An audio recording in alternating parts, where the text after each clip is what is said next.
Impossible is a word found only in a dictionary of fools.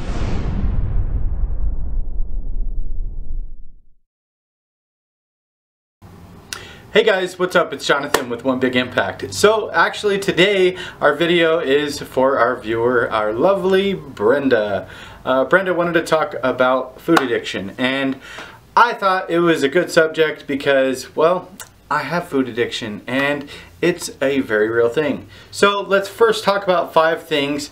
Basically, what is food addiction and basically what does it entail? So first of all, it's real. Second thing, it's tough.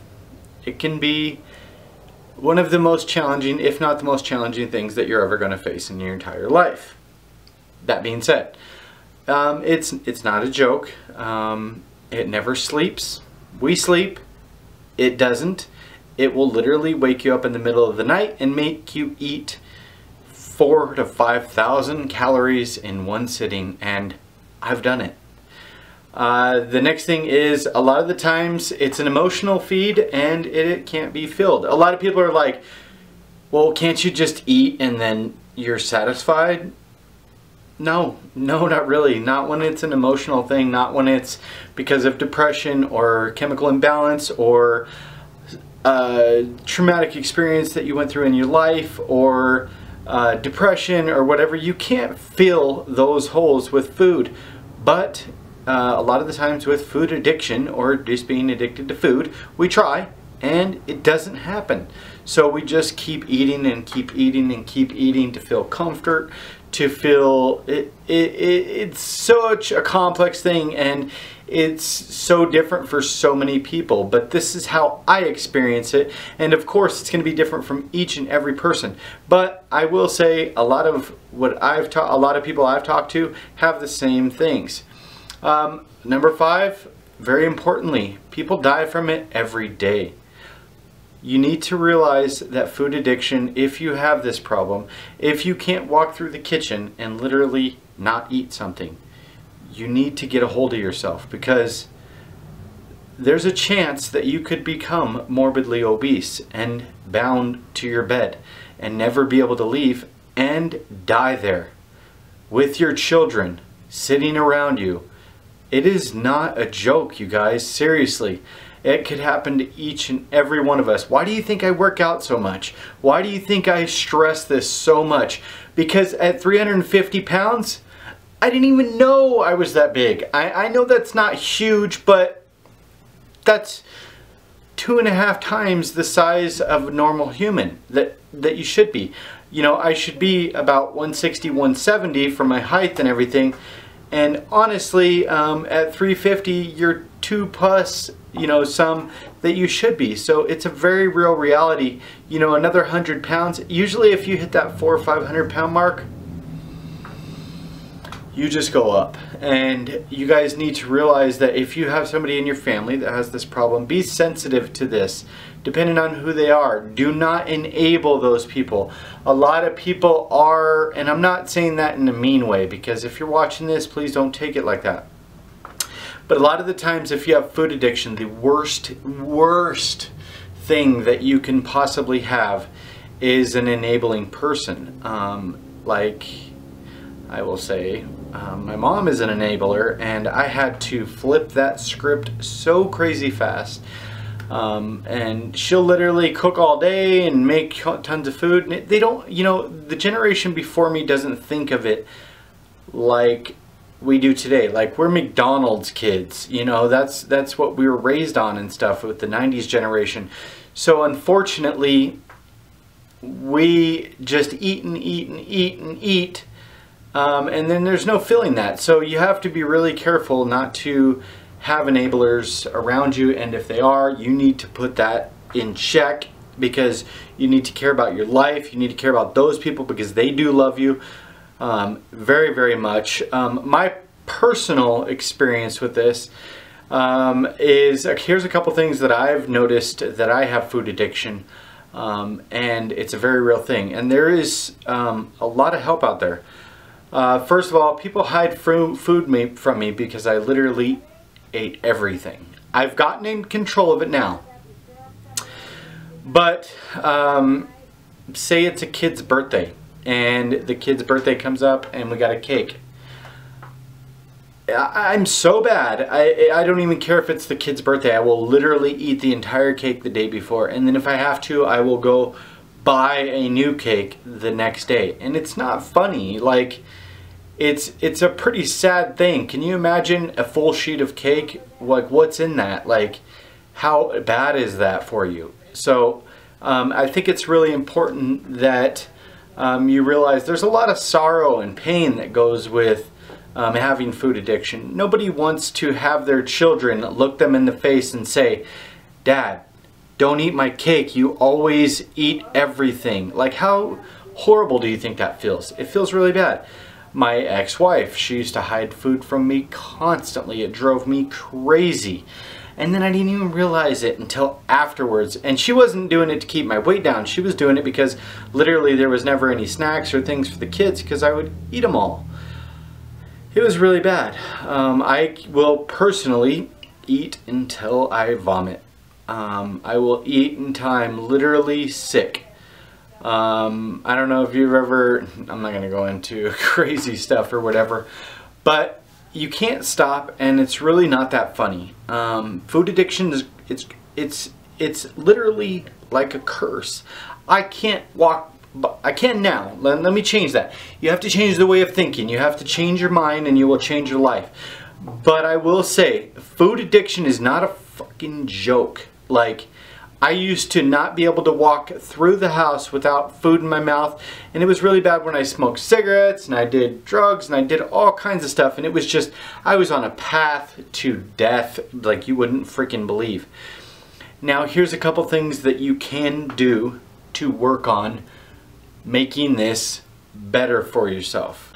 The first thing that you can do is wake up. You have to wake up and realize this is a problem for you. If you're searching this video, there's a freaking reason.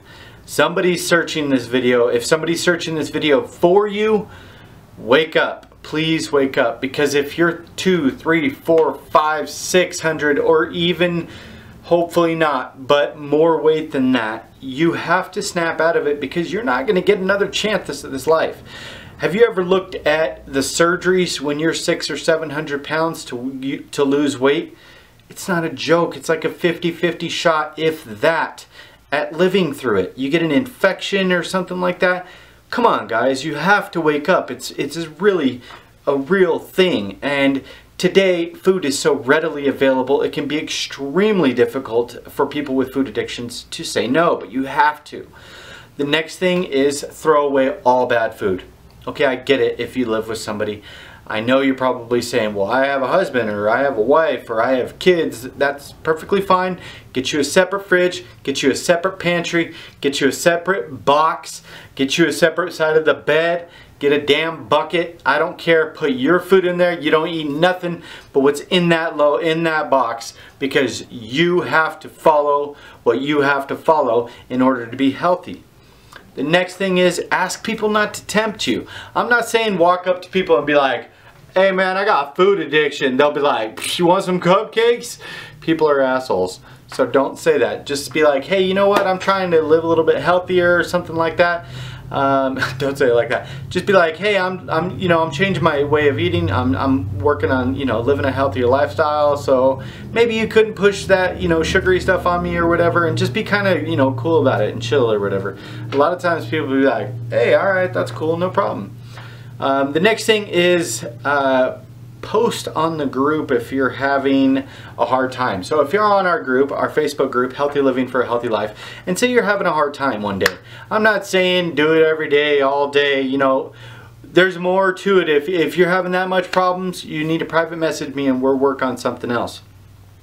But hey, everybody has a hard day or a tough day. If you wake up and you're like, "Man, I just cannot get the hell out of the damn kitchen. I need to talk to somebody." Either you private message me, private message another buddy, and a member in the family. Post on the group, say, "Hey guys, I'm having a hard time. What can you guys give me some tips or whatever?" Our support group is literally your best option for all that.